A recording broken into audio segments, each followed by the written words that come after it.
welcome to today's tutorial, and in this video I will be covering a really interesting tool called the gradient tool. So the gradient tool, what it does is that it helps you blend two entirely different colors into your shape, right? So if you've made any pattern or any type of illustration, you can use the gradient tool to make your overall artwork more aesthetically pleasing, right?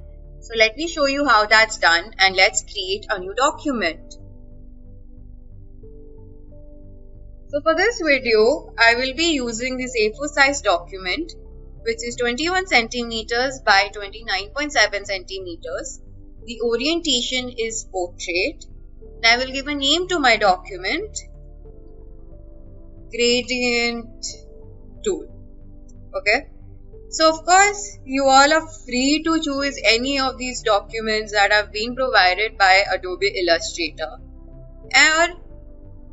or just customize it even further and provide your own values right here. Right, so let's begin. Okay. So before I start with the gradient tool, I would also like to remind you all to make sure that the Essential Classic option has been switched on. Then only you will be able to see all these tools right here. So the Essential Classic option is available right here on this drop down box below. Right, so the gradient tool looks like this. It's on the left hand side of your panel on your screen. The shortcut key for this tool is the letter G. So let's start by making our shape first. So I'll click on the rectangle tool and make a really big square like that. Okay. So by default, the fill of my shape is white and the stroke, which is the outline, is black. Right. So now let's fill it in with a gradient. So we go to the gradient tool right here and this box pops up. Right, so we'll be first working with the linear gradient. So by default, when you click on the linear gradient or the gradient slider, you can see by default white and black gradient has been chosen, and automatically it also gets updated inside your shape. But I don't want my gradient to be white and black, right? So let's change the colors. First, let's change the white.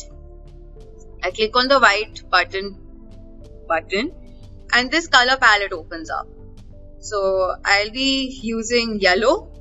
So you can choose any other color you like, right? And let's click on the black and let me choose purple. And that's it. So as you can see, as you choose your colors, the gradient tool inside that square shape also gets updated. So over here on this gradient slider, you can play around with the gradient as well. So if you click and drag your gradient slider towards your left, you can see this purple color becomes dominant. Similarly, if you drag it on the other side, the yellow color becomes more dominant.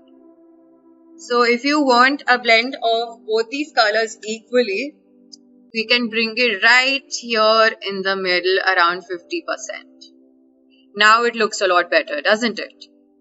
So of course, we can also play around with the angles as well. Instead of the gradient going from left to right, we can make it move in different angles.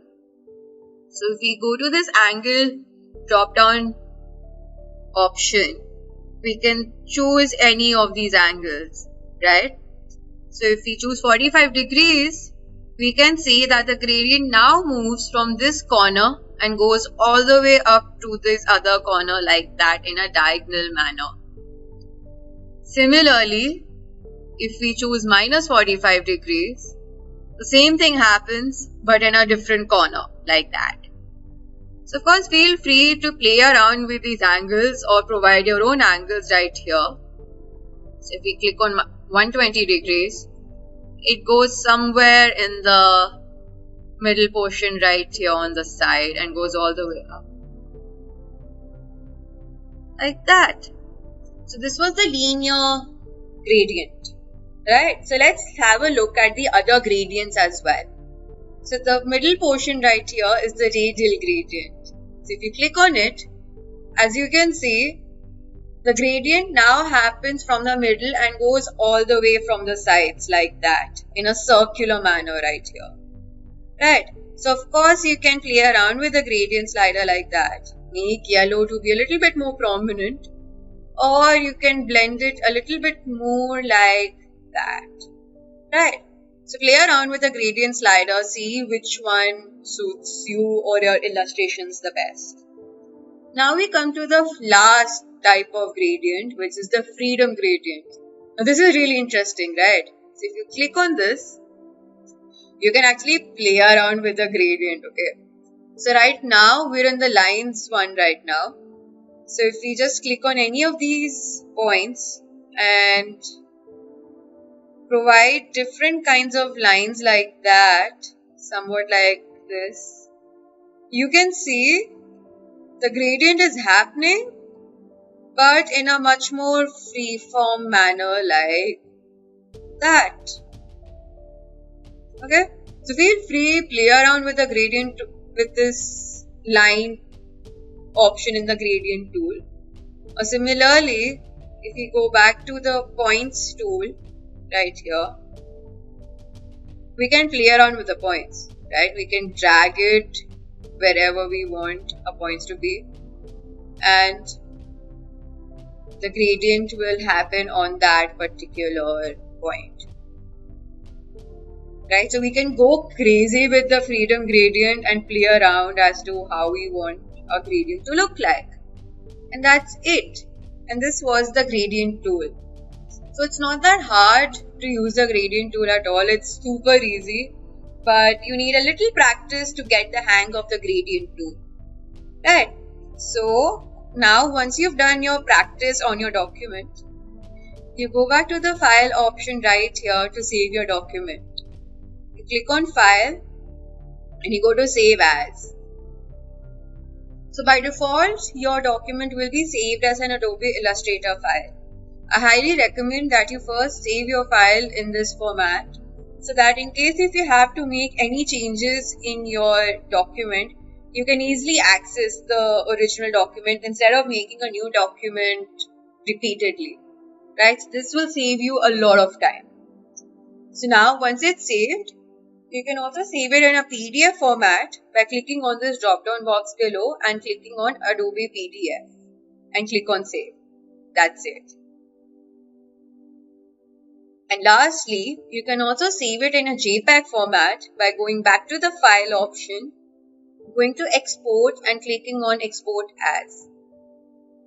And now you can easily save your document in the JPEG format and just click on Export. And that is it.